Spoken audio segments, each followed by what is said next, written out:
Have you ever followed every financial rule, done everything right, saved responsibly for decades, retired with a pension, and still discovered there was one major retirement decision nobody ever told you about? Because that's exactly what happened to Dorothy Kellerman. Dorothy spent 31 years as a high school principal. She wasn't reckless with money. She wasn't chasing investment fads. She paid her bills on time, contributed to retirement accounts, avoided debt, and retired believing the hard part was over. In fact, her financial advisor told her something most retirees dream of hearing. "You're in great shape." And on paper, she was. She had a reliable pension. She had retirement savings. She had a plan for Social Security. Everything looked fine. Until she learned about a retirement strategy that could dramatically affect how much tax she pays over the rest of her life.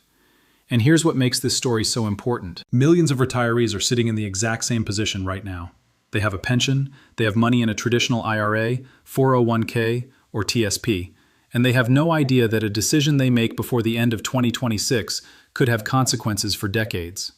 Today, we're going to break down exactly what that decision is, why pension holders are affected differently than many other retirees, and how a seemingly harmless retirement account can become a future tax problem if you're not paying attention. And later, I'll show you the mistake that causes many retirees to unknowingly increase their future tax burden, even though they believe they're doing everything correctly. Let's start with something most people never think about. A pension is wonderful, but a pension also creates what I call a permanent income floor. Every month, that money arrives. Whether the stock market is up, whether the economy is down, whether you touch your retirement accounts or not, the checks keep coming. And because pension income is generally treated as ordinary taxable income, it creates a baseline level of taxable income that never really disappears. That sounds harmless, until you remember what happens to traditional retirement accounts later in life. Many retirees assume they can leave their IRA or retirement account alone for years and decide later what to do. The IRS has different plans. Eventually, required minimum distributions begin.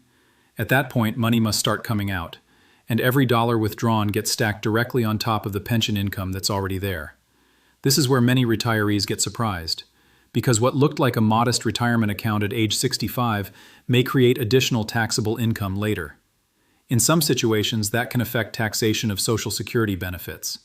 In some situations, it can increase overall taxable income. And for some retirees, it can contribute to higher Medicare costs if income rises enough. The important point isn't that everyone faces the same outcome. The important point is that pension holders often have less flexibility than they think, and that's exactly why many retirement tax specialists spend so much time discussing Roth conversions. Now, the moment many viewers hear the words Roth conversion, they immediately stop listening, because they assume it's another complicated financial strategy. But the concept itself is surprisingly simple. Imagine two buckets. One bucket is your traditional IRA. The other bucket is a Roth IRA. Money inside the traditional bucket has never been taxed. Money inside the Roth bucket has already paid tax. A Roth conversion simply means moving money from one bucket to the other and paying tax now instead of potentially paying tax later. That's it. The real question is not whether Roth conversions are good or bad. The real question is this: would you rather pay tax on some of that money at today's rate or a higher rate in the future? That's the entire conversation. And for retirees with pensions, that question becomes especially important, because unlike workers whose income may disappear when they retire, pension holders often start retirement with taxable income already locked in. Let's go back to Dorothy. Dorothy receives a steady pension every month. She also has money in a traditional IRA.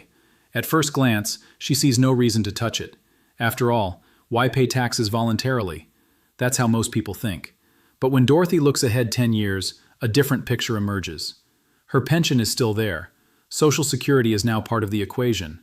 Required distributions may eventually arrive, and suddenly multiple streams of income are piling on top of one another.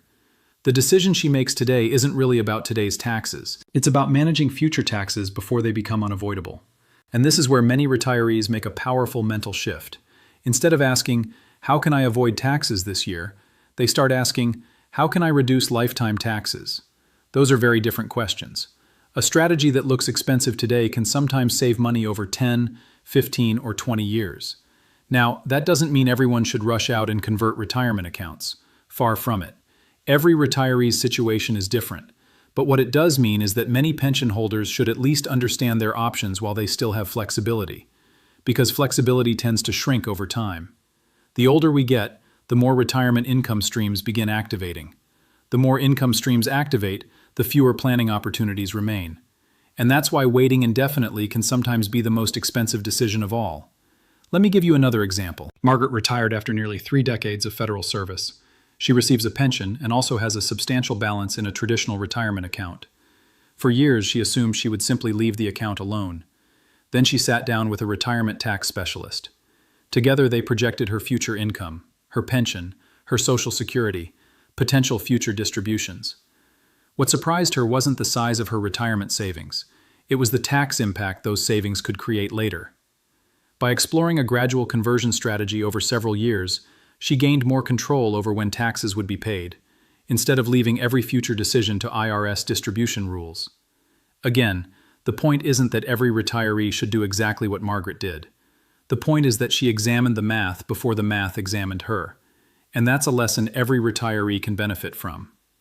Now here's the part many people overlook. This conversation isn't only about you. It's also about your family. Many retirees hope to leave something behind for children or grandchildren, but the tax treatment of inherited retirement accounts can look very different from what many people expect. In some cases, beneficiaries may face distribution requirements and additional taxable income during their own working years. That's why retirement planning isn't just about income, it's also about efficiency. It's about deciding how much of your savings ultimately goes to your family and how much goes elsewhere. Which brings us to the most practical question. What should you actually do next? First, understand your income floor. How much guaranteed income arrives every year from pensions, Social Security, annuities, or other sources? Second, understand the size of your traditional retirement accounts. Know your actual numbers, not estimates, actual numbers. Third, project forward. What happens if you do nothing? Many retirees spend hours researching investments, but never spend 30 minutes modeling future taxes. Fourth, work with a qualified tax professional who specializes in retirement income planning. Not every advisor focuses on this area. And finally, remember this. The goal isn't to eliminate taxes. The goal is to avoid unnecessary taxes.